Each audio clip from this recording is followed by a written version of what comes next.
A man was driving without, looking at the road and almost hit a black bear on the road.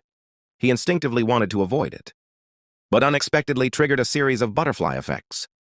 The road was wet and slippery, and his car swerved out of control. Just then, he hit a rock and the car crashed into the woods. In the woods, a woman was squatting down to relieve herself, and an accident with a series of coincidences happened. The man quickly got out of the car to check, and to his surprise, the woman on the ground was naked from the waist down. Just then, the woman's husband heard the noise and rushed over. Witnessing everything, the man wanted to explain, but the husband charged at him and accidentally hit a thick tree branch, killing him instantly. The man was stunned. He hadn't done anything, but in 1 minute he had killed 2 people. It was the first time in his life he had encountered such an incident.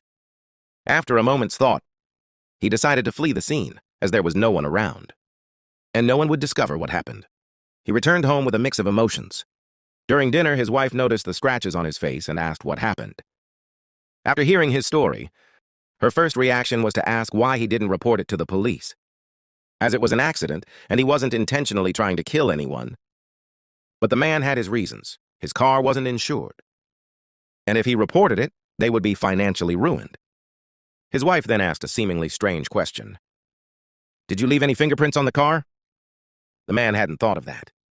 Without hesitation, the couple returned to the scene to clean up the fingerprints. There, they found a luxury handbag, suggesting the victims were wealthy. They opened the trunk and found a tennis racket and a bag filled with cash. 2 million euros! The couple realized they had stumbled upon an unexpected windfall. But they needed to figure out how to take the money without being caught. The wife came up with a plan. Without a body, there was no death, and without death, there was no crime. They decided to dispose of the bodies and keep the money for themselves.